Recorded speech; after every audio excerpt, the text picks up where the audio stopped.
कन्या राशि वाले दोस्तों, जिंदगी में अक्सर एक ऐसा दौर आता है जब आप अपनी तरफ से 100% मेहनत करते हैं। हर काम को पूरी ईमानदारी से करते हैं, लेकिन फिर भी तरक्की के रास्ते में कोई ना कोई रुकावट आ ही जाती है। कर्म क्षेत्र में एक अजीब सी उलझन बनी रहती है और फैसले लेने में एक घबराहट सी महसूस होती है। अगर आप भी पिछले कुछ समय से ऐसा ही महसूस कर रहे थे तो अब आपके लिए एक बहुत बड़ी और सच्ची खुशखबरी है। मार्च महीने का यह दूसरा सप्ताह यानी 9 मार्च सोमवार से लेकर 15 मार्च रविवार तक का समय आपके जीवन में एक बहुत बड़ी राहत की बारिश लेकर आ रहा है। क्योंकि 11 मार्च को देवगुरु बृहस्पति जो आपके कर्म स्थान पर संचार कर रहे हैं, वे अपनी उल्टी चाल यानी वक्री अवस्था को छोड़कर सीधी चाल में आने वाले हैं, मार्गी होने जा रहे हैं। और सिर्फ इतना ही नहीं, सप्ताह के अंत में ग्रहों के राजा प्रतापी सूर्य देव भी अपना घर बदलेंगे। यह सप्ताह आपके करियर, आपकी जेब और आपके रिश्तों में क्या कमाल करेगा और कहाँ आपको सावधान रहना है। आए हकीकत के धरातल पर इसे विस्तार से समझते हैं। नमस्कार दोस्तों, मैं हूं आपका अपना एस्ट्रोलॉजर दोस्त राजेश कालिया और आप देख रहे हैं आपका अपना पसंदीदा और विश्वसनीय चैनल अक्षित एस्ट्रो मास्टर। मेरे कन्या राशि वाले दोस्तों, कैसे हो?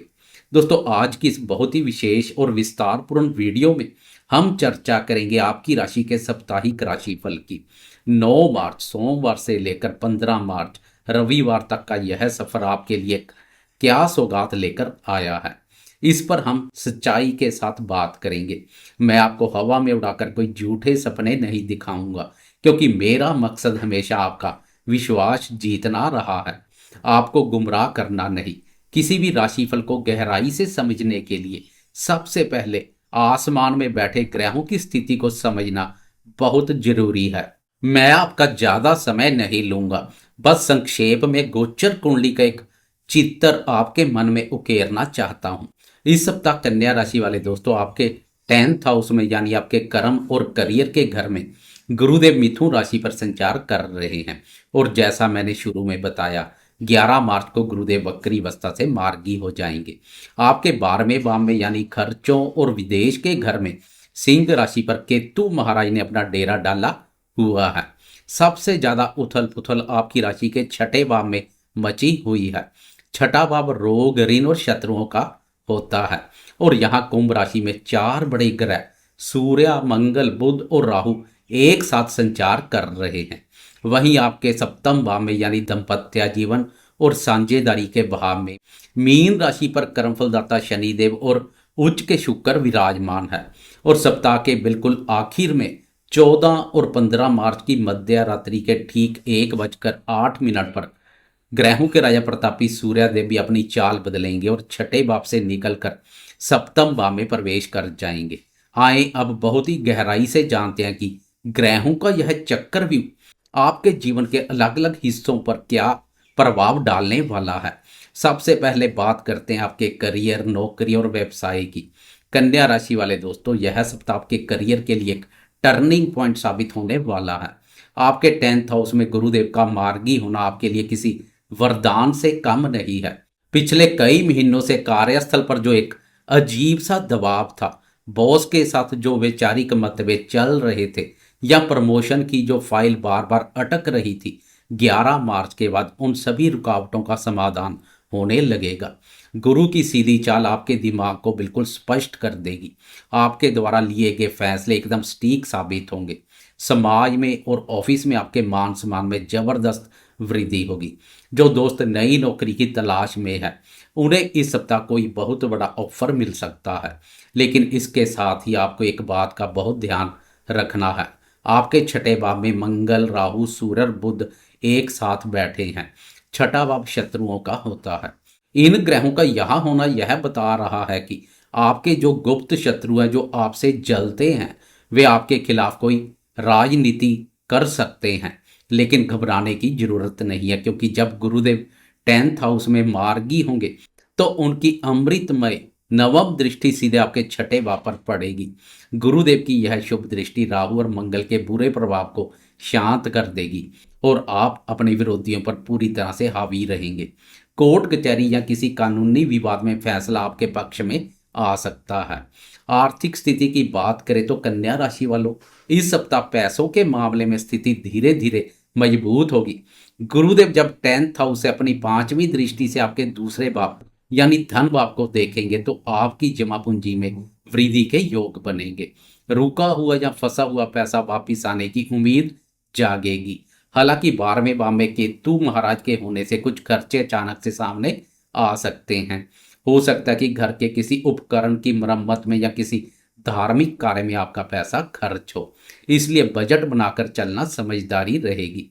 छठे भाव में बुध और राहु का प्रभाव होने के कारणवश किसी अजनबी पर भरोसा करके पैसों का बड़ा निवेश बिल्कुल ना करें। स्वास्थ्य के दृष्टिकोण से यह सप्ताह आपसे थोड़ी सावधानी की मांग करता है।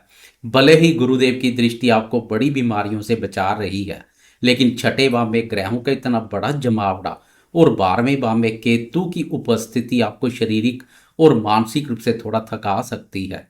पेट से जुड़ी समस्याएं, एसिडिटी या नसों में खिंचाव जैसी दिक्कत सामने आ सकती है। मानसिक तनाव को खुद पर हावी ना होने दें। काम के बीच में थोड़ा आराम जरूर करें और अपनी नींद पूरी लें। खान पान को सात्विक रखें, तभी आप इस ऊर्जावान सप्ताह का पूरा लाभ उठा पाएंगे। प्रेम संबंधों और दाम्पत्य जीवन के मोर्चे पर यह सप्ताह बहुत ही ध्यान देने वाला है। आपके सप्तम भाव में शनि देव विराजमान है और उनके साथ सुख और रोमांस के कारक शुक्र उच्च राशि पर संचार कर रहे हैं।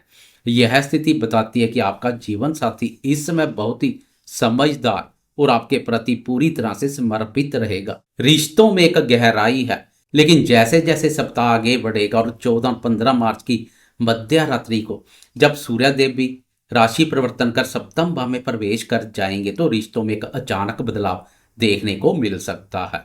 सूर्य के आने से दाम्पत्य जीवन में ईगो यानी अहंकार का टकराव हो सकता है। सप्तम भाव पर सूर्य और शनि का युति योग बनेगा।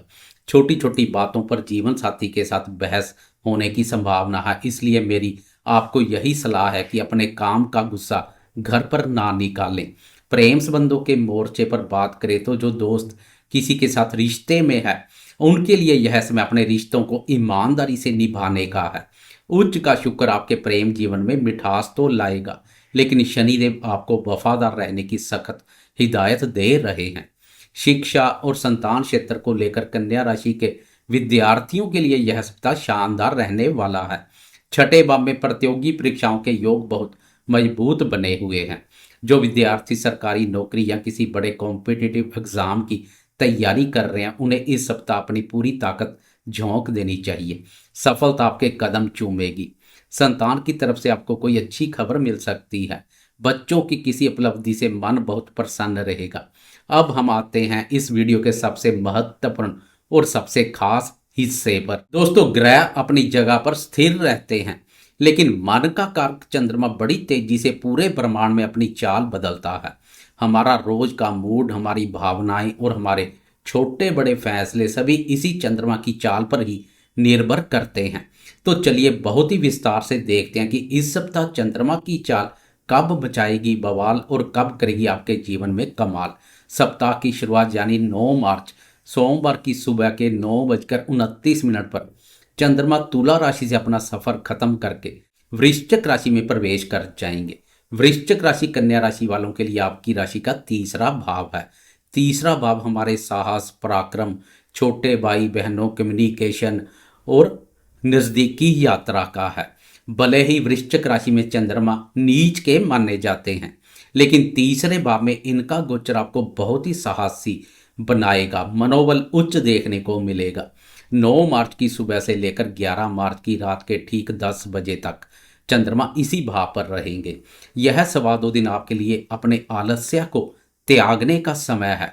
आप ऊर्जा से भरपूर रहेंगे और अपने पेंडिंग कामों को तेजी से निपटाएंगे।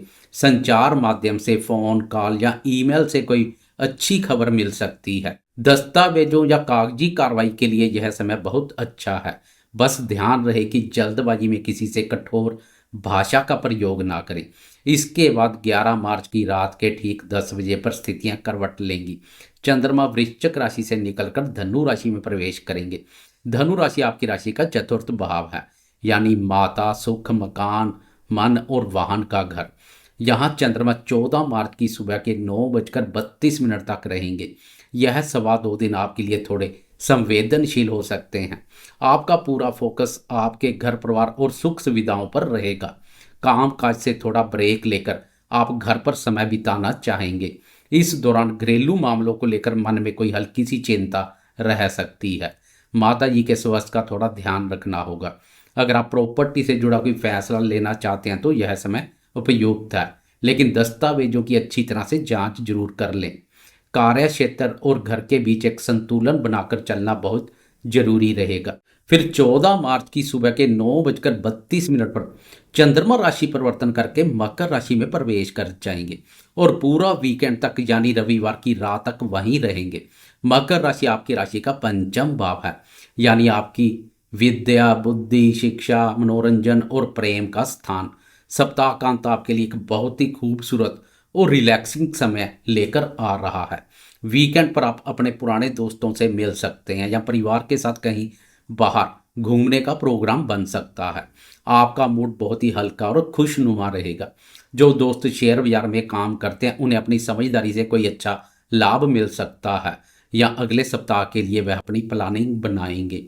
विद्यार्थियों का मन पढ़ाई में लगेगा। वीकेंड पर आप अपनी किसी पुरानी हॉबी को समय देंगे, जिससे आपको बहुत मानसिक शांति मिलेगी। प्रेमियों को प्रेमीजन के साथ समय व्यतीत करने के अच्छे मौके मिलेंगे। तो दोस्तों, यह था कन्या राशि वालों के लिए 9 मार्च से लेकर 15 मार्च तक के पूरे सप्ताह का विस्तृत, गहरा और सच्चाई पर आधारित राशिफल। इस पूरे सप्ताह का निचोड़ यही है कि गुरुदेव का मार्गी होना आपके करियर और आपके सम्मान में 4 चांद लगाने वाला है। छठे भाव के ग्रहों की वजह से जो चुनौतियां सामने आएंगी, आप उन्हें अपनी बुद्धि और समझदारी से पार कर लेंगे। बस सप्ताह के अंत में सूर्यदेव के गोचर के समय दाम्पत्य जीवन में अपने अहंकार को बीच में ना आने दें। क्रोध और अहंकार पर नियंत्रण रखें। इसकी चर्चा हम आने वाले सप्ताह में करेंगे। फिलहाल स्वास्थ्य का ध्यान रखें और अपनी मेहनत पर भरोसा करें। मैं एस्ट्रोलॉजर राजेश कालिया पूरे दिल से यह उम्मीद करता हूं कि यह जानकारी आपके बहुत काम आएगी और आप इस राशिफल के अनुसार अपने सप्ताह को बहुत ही बेहतरीन तरीके से प्लान कर पाएंगे। अगर आपको यह वीडियो और हमारी यह मेहनत पसंद आई हो तो इस वीडियो को लाइक जरूर करें। कमेंट बॉक्स में अपने इष्ट देव का नाम या पूरे दिल से जय श्री राम लिखना बिल्कुल ना भूलें। अगर आपने अभी तक हमारे चैनल अक्षित एस्ट्रो मास्टर को सब्सक्राइब नहीं किया तो अभी सब्सक्राइब करो और बेल आइकन दबाएं, ताकि ज्योतिष की यह सच्ची और ज्ञानवर्धक दुनिया हमेशा आपके साथ जुड़ी रहे। हमेशा खुश रहें, स्वस्थ रहें और सकारात्मक ऊर्जा के साथ अपने लक्ष्यों की ओर आगे बढ़ें। नमस्कार, जय माता दी।